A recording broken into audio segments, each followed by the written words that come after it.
Est-ce que tu as déjà fait face à un géant? Alors, je ne te parle pas d'un Goliath, mais je te parle d'un géant spirituel. Tu as l'impression que c'est plus fort que toi. Alors, il y a beaucoup de situations. Ça peut être une addiction, ça peut être la colère, ça peut être tellement de choses qui nous trompent, qui nous laissent croire qu'on ne sera jamais victorieux. Tu sais, ça peut être la paix. En fait, je ne connais pas ton géant, c'est pour ça que j'hésite un peu, je suis un peu évasif, mais tu as des gens, toujours le même géant, toujours le même résultat, échec, échec, échec. Moi, j'en ai eu des géants dans ma vie, j'ai dû faire face à certains géants, et parfois, je me voyais juste comme un nain, quoi. Je me disais, mais jamais je pourrais m'en sortir. Ça peut être l'inquiétude, ça peut être des choses qui te plombent, en fait, tu vis avec Dieu à 90%, mais il y a 10% là. C'est comme si quelque chose de tenace t'empêchait de rentrer dans une victoire, de saisir une victoire, de t'emparer d'une victoire. À chaque fois que tu fais face à ce géant, tu te dis, mais je ne vais pas m'en sortir. À chaque fois que tu fais face à ce géant, tu te dis, c'est pas la peine que j'engage un combat, c'est perdu d'avance. Peut-être quelqu'un qui constamment, tu sais, te nargue, et à chaque fois qu'il te nargue, tu bascules, malgré que tu n'as pas envie, dans la colère, dans une émotion négative. À chaque fois que tu fais face peut-être à une personne qui t'a blessé, alors que tu es dans une démarche de pardon, de restauration, à chaque fois que tu vois cette personne, le géant, c'est le non-pardon. Bam, bam, bam. Ça te fait mal. C'est peut-être une attitude. Tu sais que c'est une attitude que Dieu n'honore pas. Et pourtant, à chaque fois que tu es confronté à cette attitude, boum, boum, boum. Comme je te dis, il y a peut-être 90% de ta vie, c'est la victoire partout, c'est la volonté de Dieu partout, c'est des choses exceptionnelles que tu expérimentes, mais c'est 10%, c'est comme si c'était un terrain d'échec pour toi, un terrain d'échec, un terrain qui est synonyme de défaite. Toi, tu n'as même plus envie d'engager le combat parce que tu as tellement de prix de défaite que tu te dis, mais c'est pas la peine, je vais vivre comme ça, je vais composer toute ma vie avec ça parce que c'est trop fort pour moi. Alors, à travers de cette émission, je vais te montrer en 6 étapes rapides que finalement, la victoire appartient à Dieu et qu'à partir du moment où tu appliques ces 6 principes, alors bien sûr, c'est pas complet, je pourrais t'en donner d'autres principes, mais je pense que c'est 6 principes qui peuvent être bénéfiques pour toi et qui peuvent, pas demain, je ne parle pas de la semaine prochaine, je te parle d'aujourd'hui, t'amener sur un autre terrain, terrain de l'impossible, terrain de la victoire. Parce que finalement, parfois, il y a des victoires qui te sont impossibles, oui, mais elles sont possibles avec Dieu. J'ai expérimenté des victoires qui m'étaient impossibles parce que j'ai décidé de faire confiance à Dieu, parce que j'ai décidé d'appliquer sa parole et quelques principes que je te communique. Mais si tu le veux, eh bien nous allons prier, parce que déjà, la première chose, avant de préparer le terrain à l'extérieur, je veux préparer le terrain de ton cœur pour que tu puisses recevoir ce que Dieu a préparé pour toi. Et ensuite, tu vas déployer ce que tu vas recevoir et je t'assure que tu vivras non en vaincu, mais en vainqueur. Seigneur, merci pour ton enfant. Alors que nous allons parler de bataille, de combat, de lutte, d'engagement, je crois, Seigneur, que tu as des choses à lui dire. Il y a tellement, Seigneur, de personnes qui ont besoin d'entendre ta voix, tellement de personnes qui ont besoin de comprendre qu'avec toi, c'est la victoire assurée. Alors je prie pour que maintenant tu puisses préparer le cœur de ton enfant afin qu'il puisse triompher, Seigneur, et non échouer. Qu'il puisse triompher, Seigneur, dans ce combat dans lequel il est engagé, Père, dans le nom de Jésus. Je te conduis dans un texte, j'espère que tu as une Bible avec toi, ton téléphone peut-être. Josué 5, versets 13 à 15. Prends un stylo et une feuille. Prends un stylo et une feuille. Faut noter. Comme ça, tu vas méditer après. Tu as ton stylo, tu as ta feuille, tu as ta Bible. Eh bien, on y va. Comme Josué était près de Jéricho, il leva les yeux et regarda. Voici un homme se tenait debout devant lui, son épée nue dans la main. Il alla vers lui et lui dit « Es-tu des nôtres ou de nos ennemis ?» Il répondit « Non, mais je suis le chef de l'armée de l'Éternel. J'arrive maintenant. » Josué tomba le visage contre terre, se prosterna et lui dit « Qu'est-ce que mon Seigneur dit à son serviteur ?» Et le chef de l'armée de l'Éternel dit à Josué « Ôte tes souliers de tes pieds, car le lieu sur lequel tu te tiens est saint. » Et Josué fit ainsi. Mon premier point, c'est affronter. Affronter l'ennemi. Alors Josué pose une question à cet homme qui fait son apparition. Es-tu des nôtres ou es-tu un ennemi? Josué prend position pour prendre position. Josué prend position pour prendre position. Face à l'adversité qui est la tienne, tu dois prendre position pour prendre position. Quel est ton ennemi? Alors, il y a peut-être un mot que tu dois mettre à la place de ennemi. Je t'ai parlé de la colère, je t'ai parlé du non-pardon. On pourrait parler de choses un peu plus probantes qu'on entend aujourd'hui. Pornographie, masturbation. On pourrait parler d'infidélité, d'addiction, médicaments. Quel est ton adversaire? Quel est ton adversaire? Quel est ton adversaire? Est-ce que tu le fuis ou est-ce que tu l'affrontes? Et si tu as décidé de l'affronter, la question que je te pose, c'est comment tu l'affrontes? Il faut être prêt à prendre position, il faut être prêt et pas dans le déni. Il faut être prêt pour faire face à son adversaire. Et pour reconnaître un adversaire, il faut l'identifier. Et pour l'identifier, il faut forcément faire une introspection. Tu vois, je dis souvent que nos faiblesses d'hier, si elles ne sont pas domptées par l'Esprit de Dieu, seront nos faiblesses d'aujourd'hui. C'est-à-dire qu'on a toujours tendance à croire que tout ce qu'on a vécu dans le passé est tombé dans les oubliettes. Oui, mais si tu marches encore dans la chair, c'est pas tombé dans les oubliettes. Seul l'homme nouveau qui a été arraché des ténèbres, transporté dans la lumière, arraché de l'esclavage, transporté dans la liberté que nous offre le Seigneur, a revêtu l'homme nouveau. Seul celui qui a pris position, seul celui qui comprend qui il est désormais en Christ est capable de prendre position et est capable de dompter la chair. Parce que l'ancienne nature, elle est amorcée, appâtée par le péché. Tu ne peux pas la changer. Par contre, la nouvelle créature que tu es, le temple du Saint-Esprit que tu es, a pour vocation, a été préparé pour glorifier non le monde, mais Dieu. Et donc, le temple du Saint-Esprit ne tolère pas le péché. Donc, la première chose, si ce n'est pas encore fait, c'est prendre position, identifier ton adversaire. Je ne te parle pas d'un adversaire qui est à l'extérieur. Je ne te parle pas de celui qui t'embête. Je te parle du péché contre lequel tu luttes. Il faut l'identifier parce que c'est ton ennemi. Parce que l'ennemi de ton âme utilise ce péché pour t'asservir, te dominer, te manipuler, te mentir, te tromper. Et il faut impérativement que tu sois maintenant en capacité de lui faire face. Mon deuxième point. Rencontrer le général en chef. Alors, Josué lui pose une question et il lui dit « Non, je suis le chef de l'armée de l'Éternel. J'arrive maintenant. » C'est important d'établir un contact avec Dieu. C'est important de comprendre que si tu veux rencontrer Dieu, il faut aller dans sa présence. Dieu envoie son ange afin que Josué soit rassuré, que Josué puisse établir un point de contact. Et tu dois établir un point de contact avec Dieu. Souviens-toi de cette image de Moïse qui va aller libérer le peuple d'Israël. Il y a un point de contact, le buisson ardent. Et Dieu va lui parler. Dieu va le rassurer. Dieu va le mandater. Dieu va l'envoyer.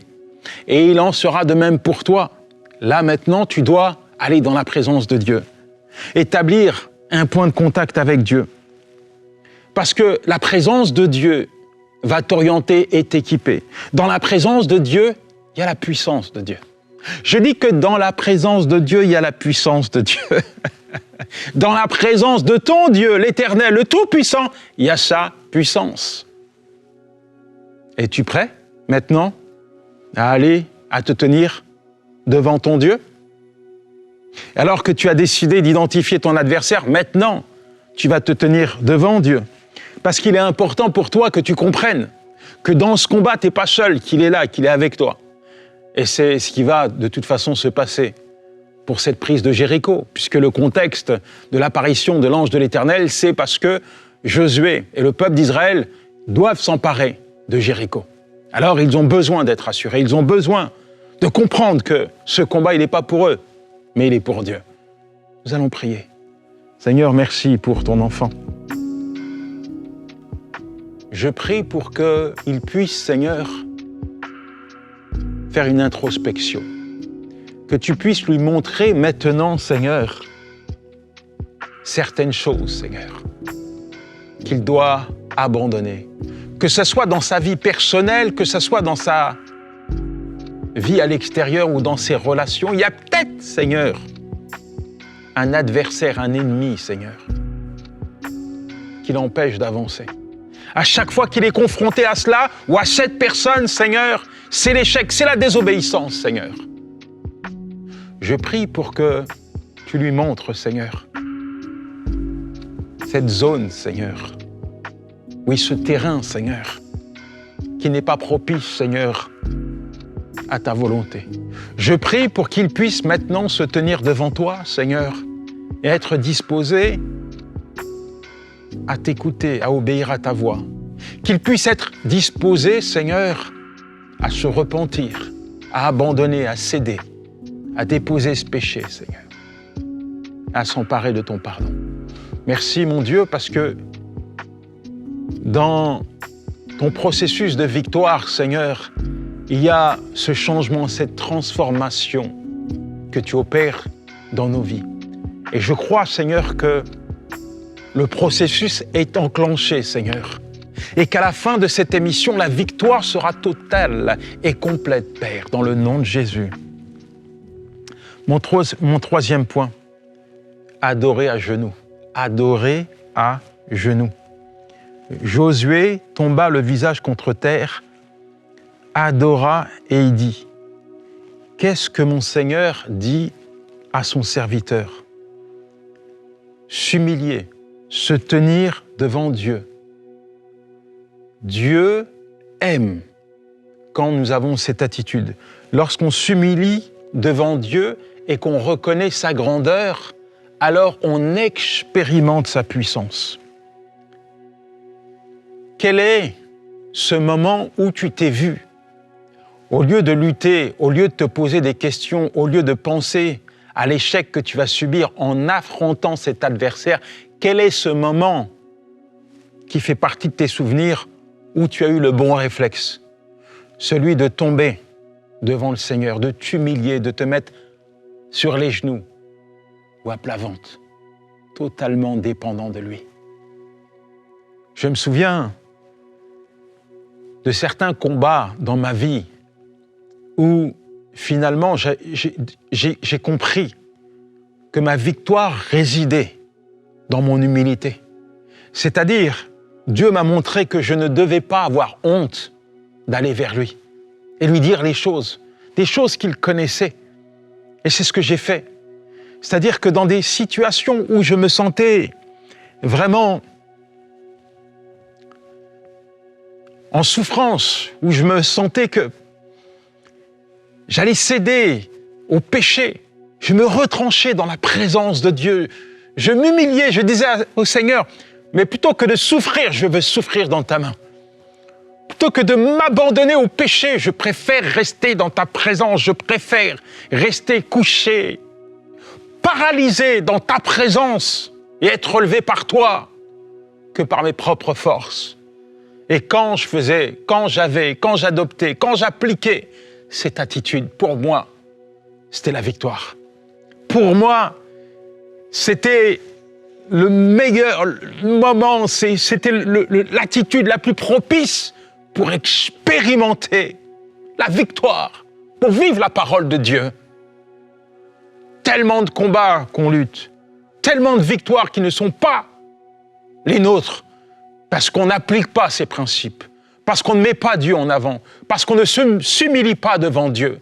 Tellement de combats qu'on livre avec nos propres chairs, notre propre chair, tellement de combats. Obéir en humble serviteur. Josué 5, verset 15. Et le chef de l'armée de l'Éternel dit à Josué, « ôte tes souliers, enlève tes souliers, car le lieu sur lequel tu te tiens est saint. » Et Josué en fit ainsi.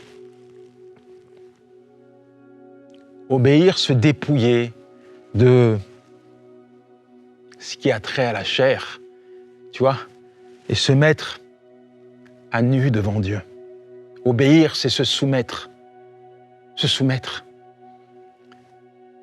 Tu as besoin peut-être de comprendre que quand tu n'obéis pas, tu ne vis pas, tu n'expérimentes pas les victoires que Dieu te réserve. Regarde, tu connais l'histoire de Jonas. Il a désobéi. Dieu lui demandait d'aller à Ninive, il est parti ailleurs. Résultat, il a échoué. Il s'est retrouvé dans le ventre d'un poisson. Mais à partir du moment où il a commencé à invoquer Dieu, à partir du moment où il a commencé à obéir à Dieu, tout à coup, la parole de Dieu s'est accomplie. La ville de Ninive s'est repentie. Et je vais te dire, la soumission est synonyme de victoire. Quand tu te soumets, quand tu obéis, quand tu te mets à nu devant Dieu, quand tu laisses l'Esprit de Dieu te revêtir, te saisir, quand tu laisses la sainteté que t'offre Dieu envahir, irradier chaque aspect de ta vie, c'est la victoire.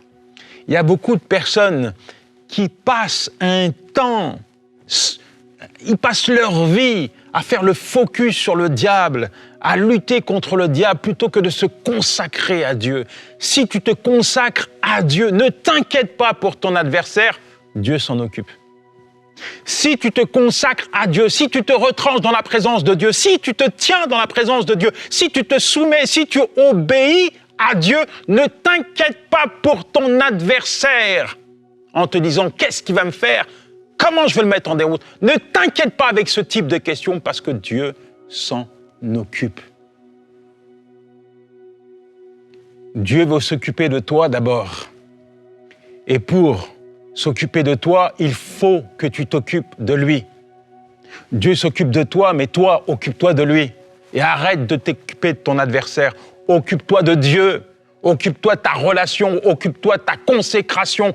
Occupe-toi plus de Dieu plutôt que de ton adversaire. Et quand tu es sur le terrain de Dieu, quand tu es dans l'obéissance, quand tu fais parfaitement ce que Dieu te demande, tu n'as plus à t'inquiéter du reste. Parce que tu sais que Dieu est présent.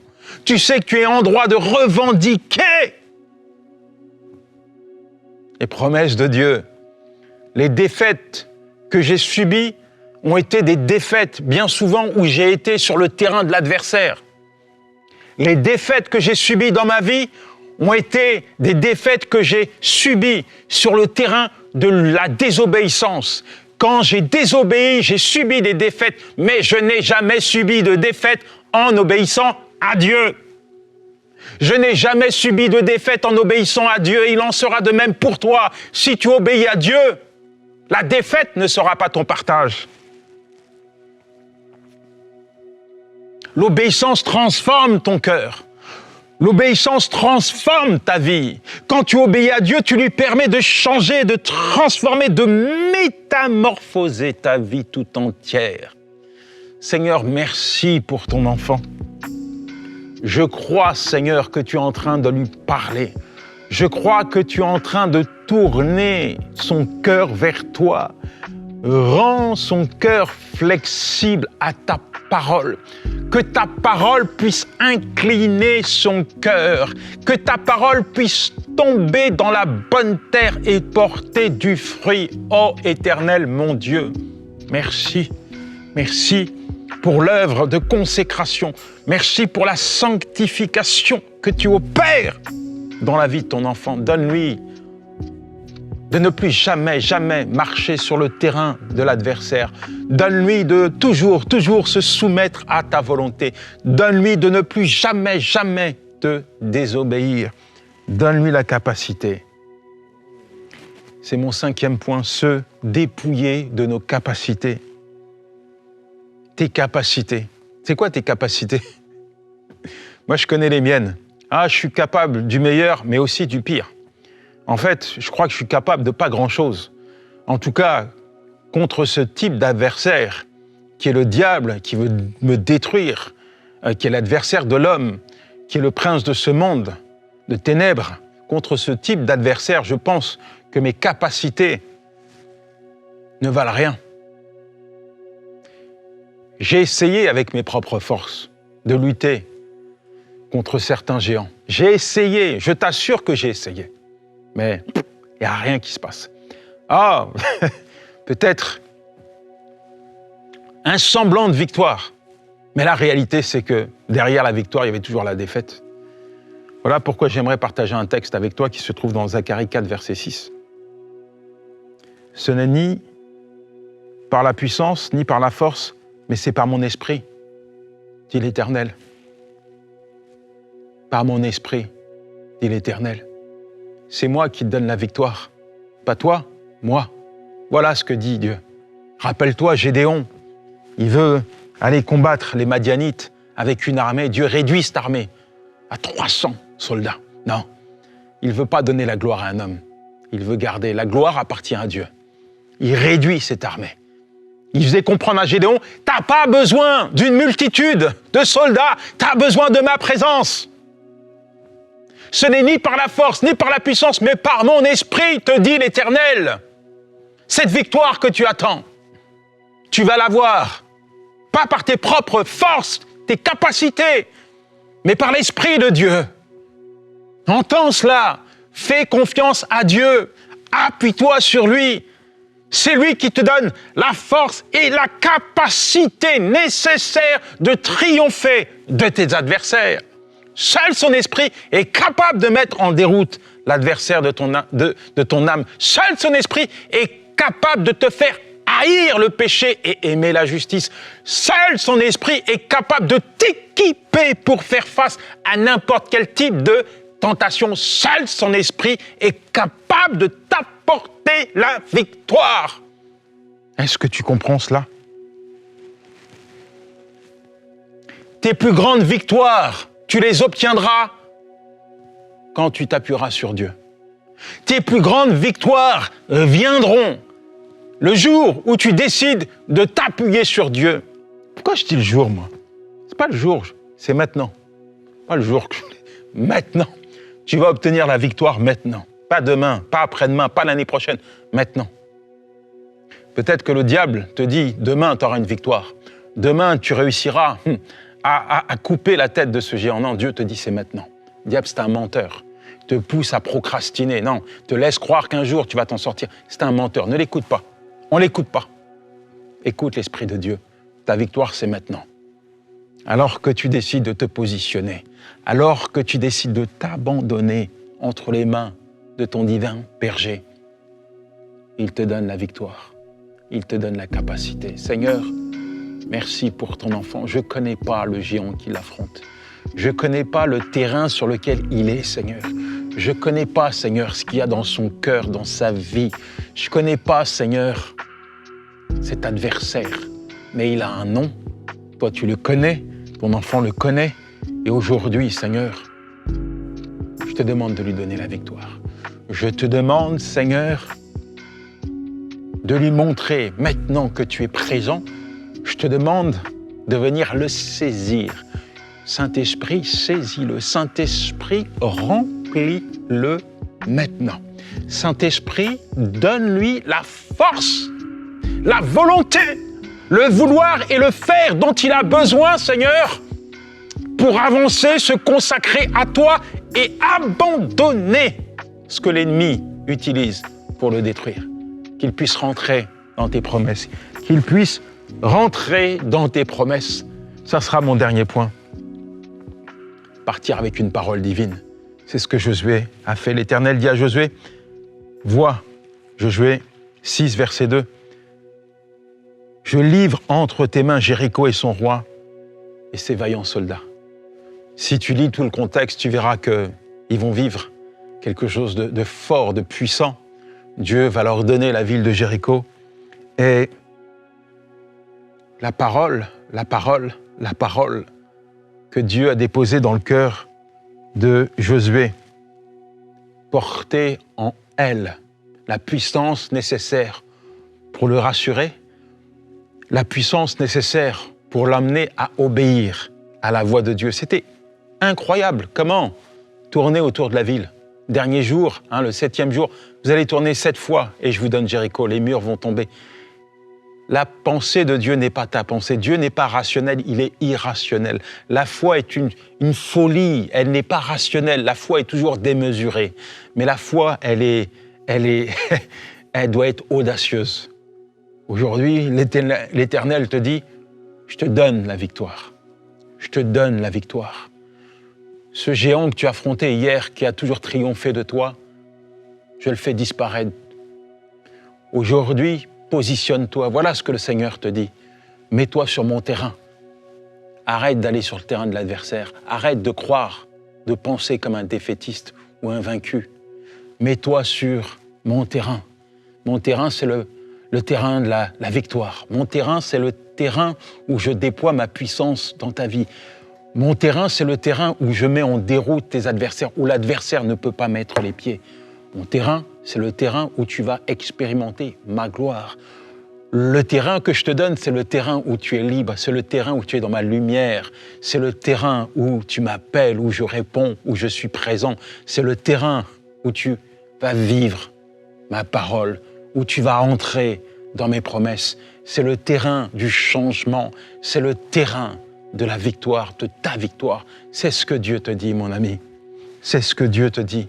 Alors tu as reçu la parole de Dieu, alors que tu as compris qu'il y a une position, il y a des étapes à comprendre, à mettre en place pour vivre dans la victoire. L'obéissance, je te l'ai dit, c'est important. La consécration, la repentance, c'est pas dans un ordre chronologique, ok, mais tu as compris, j'ai abordé chaque point pour t'encourager aujourd'hui à prendre la meilleure décision, à te positionner. Tu te positionneras au travers de ta décision, au travers de tes choix et de ta consécration. Alors dès à présent, positionne-toi à la bonne place, sur le terrain de Dieu, afin de vivre la victoire que Jésus-Christ t'a acquise à la croix. Je la proclame sur ta vie, je la décrète. Je dis qu'à partir de maintenant, l'heure du changement est arrivée et qu'à partir de maintenant, tu marcheras en nouveauté de vie et qu'à partir de maintenant, tu es plus que vainqueur. Tu m'entends? Tu es plus que vainqueur et que ta foi va te permettre d'expérimenter des victoires dans pas mal de domaines dans ta vie. Que le Seigneur te bénisse. Ciao, c'était Yanis Gauthier.